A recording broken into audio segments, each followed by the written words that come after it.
o tal do gitignore e o gitkeep. Vamos entender o que é o gitignore e o gitkeep. Então, por exemplo, tá? Se eu baixar esses slides, fazer o download desses slides em .pptx, tá aqui, ó. Vocês podem fazer isso, tá, galera? Pega esse slide aqui, ó, e baixa ele, beleza? E baixa ele. E aí eu vou fazer aqui, ó, o arquivo, vou baixar ele em pptx. Tô baixando. São 7 MB, tá?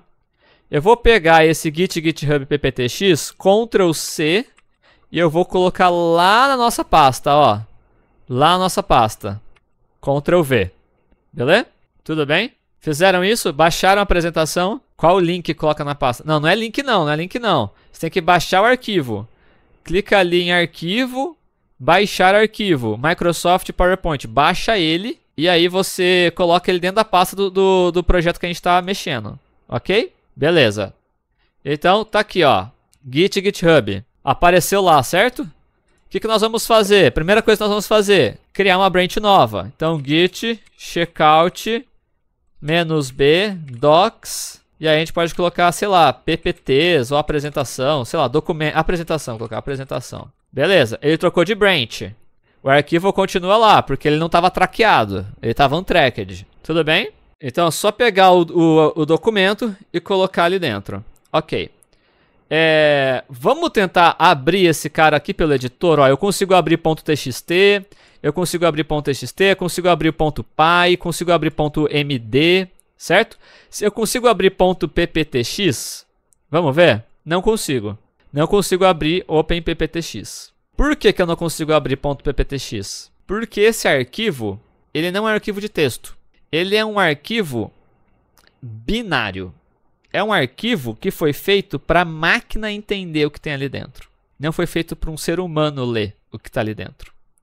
A gente consegue ver o que tem dentro desse arquivo? Consegue. Lembra que a gente falou do cat? Acho que na primeira aula a gente falou do cat. A gente pode colocar assim, ó, cat e o nome do arquivo. Vocês lembram disso? Cat e o nome do arquivo. Se eu pegar o cat e colocar, por exemplo, Olá Mundo, ele vai mostrar o que tem dentro do Olá Mundo. Se eu colocar cat git, ele vai mostrar o que tem dentro do git. Olha só. Alguém entende o que está escrito aí? Alguém entende o que está escrito aí? Não, né? Porque esse cara é um binário. E o git também não mapeia isso. O git foi feito para entender linhas de arquivos de texto.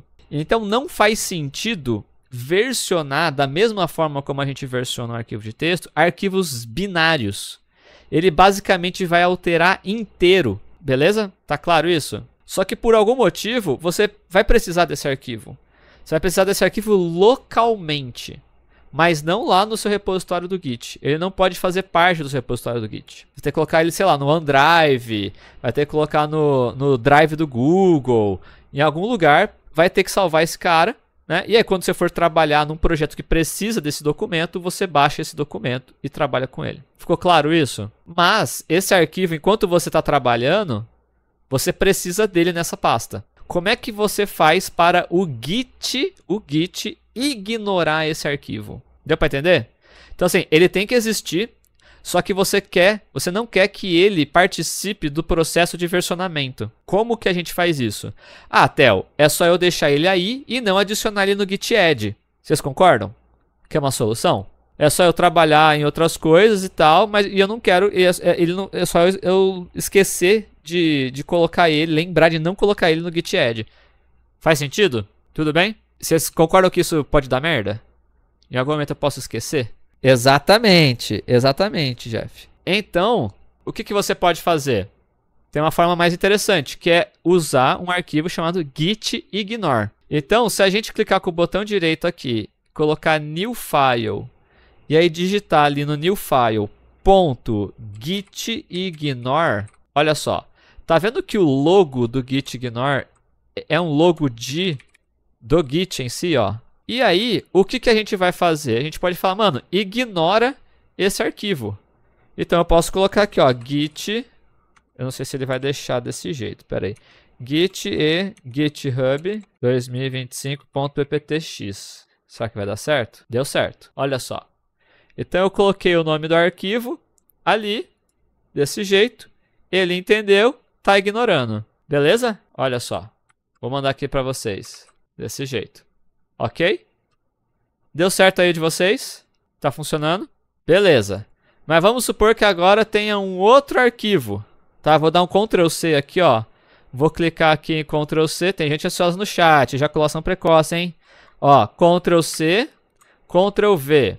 E eu vou criar agora um cara chamado... Vou colocar um outro nome. Chamado Git... Só Git 2025. Beleza. O que aconteceu? Como é que abre o gitignore? Basta clicar. Basta clicar. Não precisa criar uma pasta com o gitignore junto? Não. Olha só. Tá tudo bem aqui? Então eu estou colocando aqui o nome do arquivo. Aqui eu criei um outro arquivo. Eu vou ter que adicionar esse arquivo também? Vou ter que chegar aqui e colocar git 2025.pptx. Funciona também. Funciona também. Aí lembra que a gente falou do Coringa? Lembra que a gente falou quando a gente quer pegar o prefixo ou o sufixo das coisas? Vocês lembram disso? Então, no lugar de eu colocar o nome de cada um dos arquivos, eu posso colocar que qualquer coisa que comece... qualquer coisa que termine com pptx vai ser considerado para ignorar. Tamo junto? Ficou claro isso?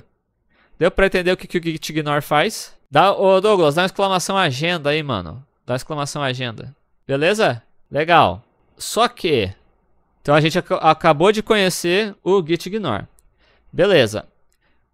Só que eu quero começar a organizar melhor o meu repositório. Vou criar pastas, por exemplo. Vou colocar aqui, por exemplo, ó, uma pasta, new folder, que eu vou chamar de arquivos. E aí eu vou colocar o arquivo 1 lá dentro. Olha só. Estou movendo. Deu para ver o que eu fiz? Então eu criei uma pasta chamada arquivos. Depois, vou criar uma pasta chamada comandos. E aí eu vou colocar lá dentro os comandos, ó. Só estou movendo, só estou movendo. Beleza? Depois, eu vou criar uma pasta chamada apresentação. Movi lá para apresentações. Beleza? Tá lá. E eu vou criar uma pasta chamada código. Tudo bem? Então é só, estou com um repositório, uma pasta um pouco mais organizada. Vocês concordam? Obrigadão pelos subs aí, viu, galera? Seria uma boa opção colocar todos os arquivos numa pasta e mandar ignorar a pasta? Não concordo. Já vou explicar por quê. Tudo bem até aqui, galera? Então temos os arquivos, ó, apresentações, arquivos, códigos, comandos, certo? Beleza. O que acontece? Todas as modificações estão aparecendo, né? Todas as modificações estão aparecendo. Se eu, por exemplo, olhar para cá, olha só, ele está falando que a gente deletou alguns arquivos e criou outros arquivos, né, em outros lugares, né? Isso vai ficar mais claro quando a gente der o git status aqui, ó, git status. Ele está falando de delete e tal, mas na verdade a gente moveu de lugares esses arquivos. Então se a gente der um git add aqui, git add ponto, olha só, e der um git status de novo, ele está falando renamed. Quando eu dei o git add, ele falou, olha, eu estou renomeando. Por que é importante renomear? Por que é importante renomear e não considerar que é um arquivo novo? Porque senão eu perco o histórico de alterações do arquivo. Então por isso que o git, no lugar de deletar e criar um novo, ele renomeia. Ele fala assim, opa, peraí, é o mesmo arquivo, só que agora em um endereço diferente. Tudo bem? Tá claro isso? Então, agora a gente pode fazer um commit. Olha só, já tá tudo aqui, ó. Ele até colocou renamed, tá vendo? Ó? Aqui no canto esquerdo, renamed. E aí eu posso colocar alguma coisa sobre docs mesmo. Docs.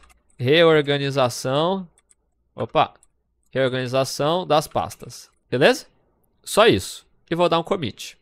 Eu vou, além disso, fazer um push para branch. Para essa branch. Lá no nosso repositório remoto. Só para a gente ver uma coisa. Então, olha só. Publish branch. Vamos lá no repositório remoto. Vou trocar de branch. Vou para qual branch? Vamos para branch docs apresentação. Olha só. Tá tudo organizadinho. Tá tudo organizadinho. Concordam? Ah, muito bom. Falta a pasta apresentação. Exatamente. Vocês perceberam o que aconteceu? A pasta apresentação não veio. Por que a pasta apresentação não veio? A gente não comitou tudo? A gente não adicionou tudo? Inclusive, deu um git add, ponto. Porque ela foi ignorada? Não. Por causa de ignore? Sim e não. Porque tá vazia. Exatamente. Exatamente. Para o Git, para o que o Git enxerga, ela tá vazia. E diretórios vazios, ele simplesmente vai ignorar. Mas eu quero que essa pasta exista. Porque quem for, por exemplo, clonar meu repositório, eu quero que ele já tenha a pasta para adicionar as apresentações lá. E eu garantir que é aquela pasta que vai ser usada para apresentações. Deu para entender? Deu para entender o que eu acabei de falar? Eu quero que a pasta exista, mesmo que ela esteja vazia. E aí que entra... Aqui a gente pode criar um arquivo especial, new file, que é o .gitkeep. Então, na pasta vazia, que não tem nada ou que tem coisas que são ignoradas, você pode criar um arquivo chamado gitkeep. Só isso. E agora a gente pode adicionar esse cara. Então, git, nem preciso adicionar por aqui, posso fazer tudo pelo source control. Ele está aqui, ó. Eu vou adicionar esse cara para alteração. E colocar aqui, docs git keep para a pasta de apresentação. E commit. E eu mando isso para cima. Opa, o que está falando aqui? This action will pull and push. Ok, pode mandar. Beleza, então mandamos de novo para cá. Se eu der um F5 aqui, olha só, apareceu apresentações. E tem um arquivo chamado gitkeep aqui dentro. O nome da pasta apresentação está sem cedilha e til. Isso é uma boa prática ou pode ter algum problema colocar esse tipo de caractere especial? Normalmente, a gente não usa caracteres especiais. Porque pode dar problema dependendo da compatibilidade do sistema operacional. Cada sistema operacional pode estar fazendo o encode de uma forma diferente e tal. Você pode repetir a criação do doc gitkeep? Claro. A gente pode colocar aqui, ó. A gente pegou a pasta que a gente quer, que está vazia, e criamos um arquivo aqui dentro. Ó, criamos um arquivo aqui dentro, new file, .gitkeep, só isso, tá lá, só isso que a gente fez. E aí fizemos o git add, git commit desse cara, só isso, e o push para ir lá para nossa branch remota, ok? Foi só isso.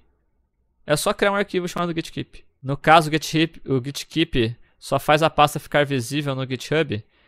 Não é que ela faz ficar visível no GitHub, é que ele tem um arquivo ali dentro da pasta. Então a pasta cria. A pasta é criada, só isso. A pasta é criada porque tem um arquivo lá dentro. E aí se você tem todos os arquivos dentro daquela pasta que são ignorados pelo versionamento, pelo Git, você precisa que tenha um arquivo que não seja ignorado. Normalmente a gente usa o gitkeep para isso. Mas qualquer arquivo que eu colocasse na pasta ia subir. Exatamente, desde que não fosse extensão .pptx. Se eu colocasse um .csv, ia funcionar. E esse é o exemplo que a gente mais usa na área de dados. Normalmente a gente trabalha com dados. Você não versiona dados com o Git. Você não versiona dados com o Git. Então você coloca no seu git ignore, por exemplo, os .csv, os .xls, os .xlsx, os .parquet. E aí você tem uma pasta dentro do seu diretório que chama data. E você quer que essa pasta exista. Para essa pasta existir, você coloca um gitkeep ali, junto com os arquivos CSVs, junto com os arquivos parquets, junto com os arquivos XLS e assim por diante. Ficou claro o que eu acabei de falar? Não, Luquinha. Não, você tem que colocar o arquivo gitkeep dentro da pasta. O que está pegando, Odaia? Fala comigo. Os PPTs estão lá quando eu for baixar o repositório? Não, mano, eles foram ignorados. Eles não estão lá, ó. Não estão aqui. Eu ignorei eles. Você vai baixar a apresentação por onde ela existe aqui, ó. Que eu estou alterando ela aqui no Google. Entendeu? E aí você vai colocar ela naquela pasta. Gitkeep só serve então para dizer que aquela pasta existe. Exatamente. Não ficou muito claro esse exemplo dos dados. Exemplo dos dados, tá. Vamos lá. Os dados, eles podem ter... Lembra que a gente falou desde o começo? Que a gente está versionando para que o Git serve? O Git serve para versionar arquivos de textos, majoritariamente. Beleza? Se ele serve para versionar arquivos de texto, dados não necessariamente são arquivos de textos. Então não é uma coisa que a gente usa o Git para versionar, ok? Até porque os dados eles podem ter volumes muito grandes, serem de tamanhos muito diferentes, de gigas diferentes. Você não vai mandar isso para um repositório. E lembra que a gente faz snapshots? Então são checkpoints. Cada checkpoint ele está criando uma versão do mesmo arquivo. Então qualquer alteração que tenha no seu dado, ele está gerando um snapshot daquilo. Ou seja, o seu projeto de Git fica imenso. Fica muito grande, porque você tem cópia dos dados ali. Então a gente não usa o Git para versionar dados.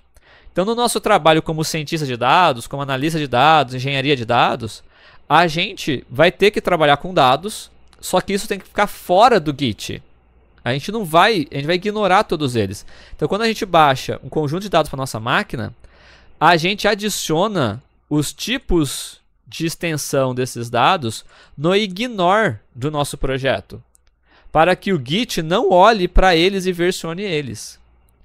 Mas, ao mesmo tempo, quando a gente vai mostrar o nosso projeto para alguém, ou até fazer o setup do projeto, é comum existir uma pasta chamada data aqui dentro, desse jeito. E dentro dessa pasta data, você vai ter os arquivos, por exemplo, dados abt.csv. E aí aqui você tem lá o conjunto de dados, ID, nome, sobrenome.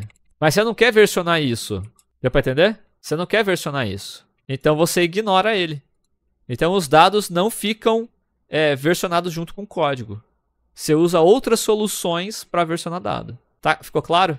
Ficou mais claro agora, Daya? Mas então, qual o benefício de eu, como uma pessoa que está monitorando seu projeto, entrar no seu GitHub e ver que tem alguns arquivos, mas eu não consegui acessar? Você não vai ver. Você não vai ver os arquivos PPTX.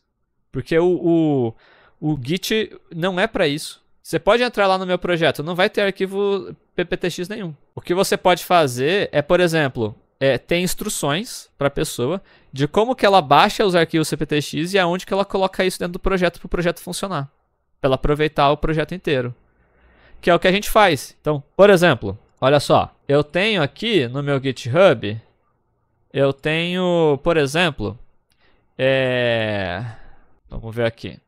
Eu tenho no meu GitHub dados do TSE. Vamos ver aqui se eu tenho os dados do TSE. Esse aqui é um bom exemplo, ó. Rapids Benchmark. Esse cara aqui é um benchmark que eu faço com dados. Eu leio 81 milhões de linhas de dados. Isso aqui, 8 GB. Isso aqui tá aqui? Não tá. Mas eu descrevo como é que eu gerei esses dados, como é que a pessoa pode gerar esses dados. Tá ligado? Git config, eu não tava pensando em explorar não. Mesma coisa aqui do TSE. Vamos voltar aqui pro TSE. Deixa eu ver se eu acho do TSE. Ó, MLflow, MLModels. Trampard Lakehouse é um bom exemplo. TSE Analytics. Ó, o TSE Analytics, ó, tem o Data, tem o CSV. Aqui eu tô versionando porque era pequenininho. Esse cara eu tava versionando porque eu tava com muita dificuldade de... Ó que merda que fica. Olha que merda que fica. Não vai deixar. Esse aqui é um caso extremamente particular por causa do Streamlit, que eu não estava conseguindo acessar o banco de dados. É um caso extremamente particular. Eu fiquei muito mal de fazer isso aqui, tá? Opa, deixa eu voltar aqui, peraí. Aqui, ó, Trampard Lakehouse. Isso aqui é um ingestor de dados, ó. É um ingestor de dados. Eu falo todas as etapas, eu falo da camada bronze. Tem dado aqui dentro, ó. O pipeline, beleza? Mas eu não tenho dado aqui. O dado não fica aqui. E assim por diante. Beleza? Eu espero que esteja ajudando. Ó, Change Data Loyalty também. Esse cara aqui que é legal. Ó, Data. Não tem nada dentro de Data. Olha aqui. Change Data Loyalty é um projeto que a gente fez para fazer CDC. Ele executa o CDC, ele baixa os dados do Kaggle, joga nessa pasta chamada Data, mas aqui não tem nada. Beleza? Ficou mais claro isso? O porquê que é importante ignorar alguns arquivos e até manter essa pasta onde os arquivos vão ficar depositados depois, conforme seu programa executa. E se eu quiser conferir os dados, aí você tem que perguntar pro desenvolvedor aonde que é a fonte do dado. E normalmente ele documenta. Aqui está aqui, ó. Uma lib simples para você poder criar arquivo CDC. Com base nos dados que é o que você encontra aqui. Tô falando, ó. O dado está aqui. Você vai clicar aqui, tá aqui os dados, ó. Tá aqui os dados. Você separa o que é código do que é dado. E aí aqui tá aqui, ó. Create requirements para executar. Você vai executar isso aqui. O que vai acontecer quando você executar isso? Vai fazer os downloads dos dados, vai ficar salvo dentro dessa pasta e assim vai. Percebe? Que uma coisa é o código, outra coisa é o dado. E eu não vou versionar dado. Vou versionar código. Com o Git. Beleza? Então tá bom. Galera, a gente cumpriu tudo que eu prometi. Certo? Então a gente viu a introdução de Git, a gente viu o setup inicial, a gente viu a introdução ao terminal, a gente viu o que é repositório Git local, a gente entendeu o ciclo de mudanças fazendo Git checkout, Git add, Git commit, Git status. A gente viu como é que trabalha com outras branches para fazer merge, pull request, etc. A gente viu o que são repositórios remotos com o exemplo do GitHub. Se você entendeu o GitHub, quando você for trabalhar com GitLab, Bitbucket, também vai ser a mesma coisa. Muda alguns conceitos bem pequenos, mas o fluxo é o mesmo. A gente viu agora o que é o Git Ignore e o Git Keep. A gente entendeu o Git Flow, que é usar basicamente um desenho de padrões de nomes de branches e não usar branch main como nem para desenvolver e nem para receber diretamente as alterações. E a gente viu também tudo isso usando no VS Code, que é o ambiente mais propício, mais fácil para se trabalhar com tudo isso no momento que a gente está desenvolvendo nossos códigos. Beleza? Me contem aí o que vocês acharam.